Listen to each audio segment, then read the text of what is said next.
Rated M for mature.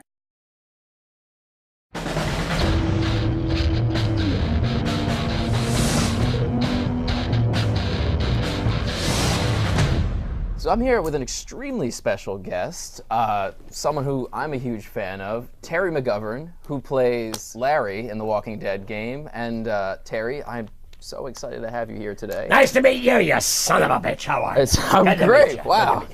Every time I do that voice, I think of George C. Scott. Do you know who he was? I know the name. Terrific actor. Terrific actor. Look him up in Doctor Strange. But he talk like that. That's kind of, I guess, where I got it for Larry. Wow. Not a nice man. Jumping right off the right out of the gate there with That's Larry. That's the way it's done. So before we go into Larry, before we talk about your character in Walking Dead, I want to discuss some of the other stuff you've done. You've done Launchpad McQuack from DuckTales and Darkwing Duck. Well, I've been alive a long time, AJ. So it's good that I've done something. I'm like a kid in his game room when I go home at night, because I go into my studio and I got microphones and dials and I've been, that's been my life. My entire life is audio, and I love designing audio. And so when I got a chance to get into cartoons, into animation, I jumped at it, and I hoped I had the talent and got lucky. Got cast DIC, D-I-C, which was a strange French company. I know DIC. I remember the logo that DIC, the doo-doo-doo-doo, had that weird, for every cartoon I'd watch as a kid. You were the voice of the Stormtrooper in the original Star Wars. It happened like this, sweetheart. It's a great show business story. All right, do we have time? You want to go to a break? All the time you need. 1975, I'm living in San Anselmo, not far from where I live now, because I hadn't gone to LA yet. And I came in, and it was going to be for George's new movie. So not eat George, he's making another little movie. Yeah, what a great kid. He never forgets us. So we went in, it was on Polk Street, and the only thing that, actors are always saying, well, tell me about the part. How old am I supposed to be? What am I wearing? Right. You want to know everything, right? Yeah. And so she said, I don't know, you're some kind of robot. That's vague. I said, a robot. So again, being much younger and having much more chutzpah than I should have, I went in and I dressed all in black, like in this mime outfit, and I was ready to get out of the box. And for giggles, because again, I love sound, I had this little tape recorder. For the time, it was very small, and I had recorded bleeps on it. I haven't told this story, I don't think, ever. And I go into the audition, Polk Street, go up the steps, see all the actors, hey, how you doing, Charlie? So I stuck this thing in my pants and walked in when it was time for me to go in, and it went off. And I did this little robot thing. And Lucas is sitting at the desk, and he goes like this. What is that? Now I have to stop, I have to break character and explain to him and reach into my pants. He goes, oh no, we don't need that. So I thought, well, that's another one. So we jumped in Johnny Weissmuller's motorcycle. It had a sidecar, and the three of us went to the Buena Vista, and I don't remember the rest. So what kind of audition? Was that for a robot or Stormtrooper? What the hell were you doing?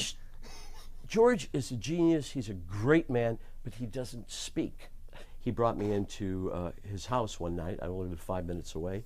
Me, Morgan Upton, Scott Beach, Jerry Walters, I think that was the group of us, and said, we've made a new movie, and we need some post-production voices. Okay, we're sitting in his big palatial screening room, and we had a stack of paper, and there were lines all over them. And he says, basically, you're like stormtroopers, you're like police. And he was, because Johnny had played that, I don't know if you remember THX 1138, but he had a guy who was kind of a prototypical stormtrooper in there. Right. With the mask and the helmet. So we're ribbing him about it. What, are you going to show us any? What is this? And he says, well, I have a little film I could show you. Okay, George. And he shows on the screen the explosion of the Death Star. And the lights come up. And we looked at each other and went, that's it? He said, that's all I can show you right now. Just do a voiceover of that. So just shut up and do this. And everybody did the same exact lines. We just kept passing the script around. There were random lines.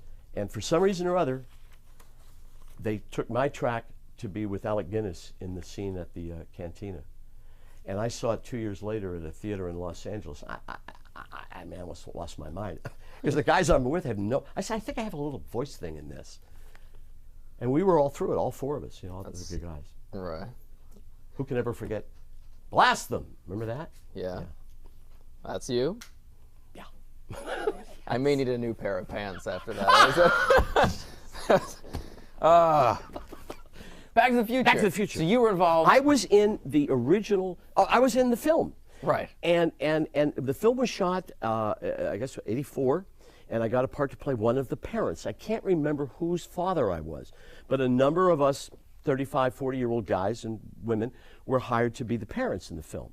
And then Zemeckis, who would redo things like that, he fired Eric Stoltz after 30 days of principal photography and brought Michael in. Right. I'm very thankful for that, by the way. Of course. But you're talented. You could have done Eric.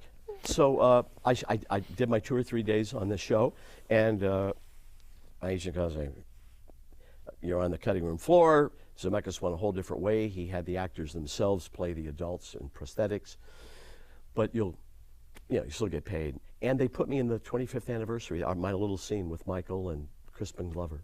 Really? Yeah. I haven't seen this. We got to see this. Cut to that. All right, so one more thing, one more fan thing I got to ask you. Yeah. Launchpad from DuckTales, Darkwing Duck.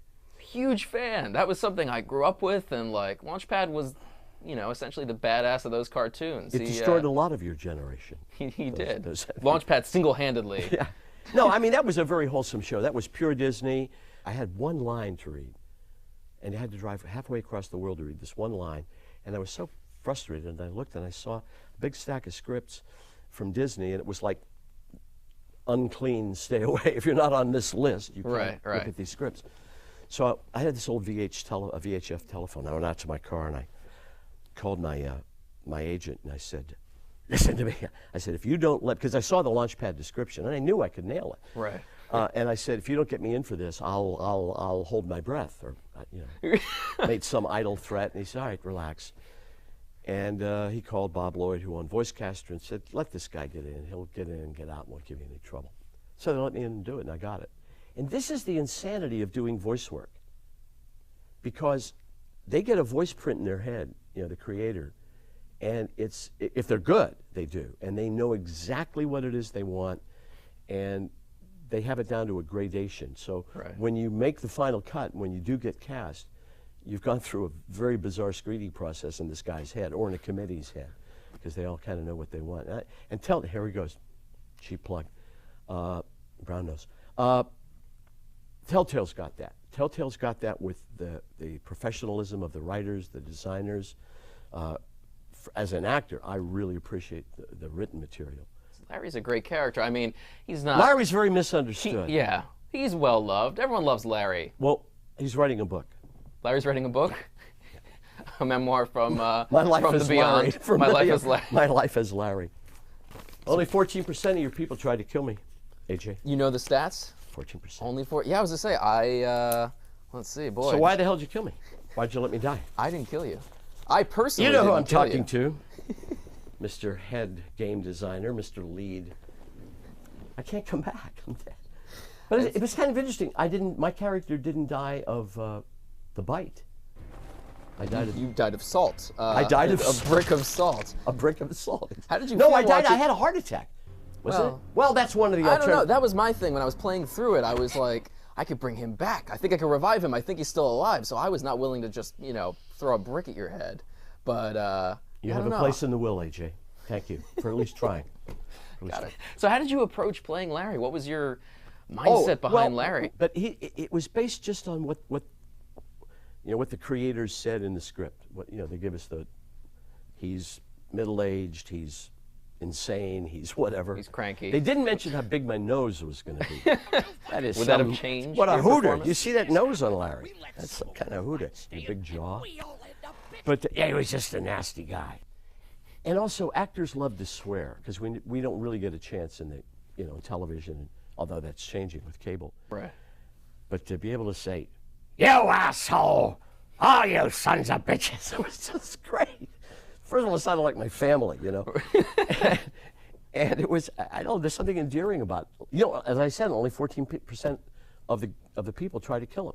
Yeah, which is, it's a weird thing when when he has his heart attack and he's laying on the ground, you're like, I don't really want to do it. Like, I wanted him to die the entire time, and then we got to that moment, I was like, I think I could save him. Well, I hope this has taught you young people something about compassion. The thing I love about this game is it shows humans how really vile and antisocial we can be. Yeah. You know, that we exclude each other and we only look out for ourselves and for our own. And Larry, underneath it all, cared about his daughter. Yeah, that's the interesting was thing her about name? Larry. Lily. What was her name?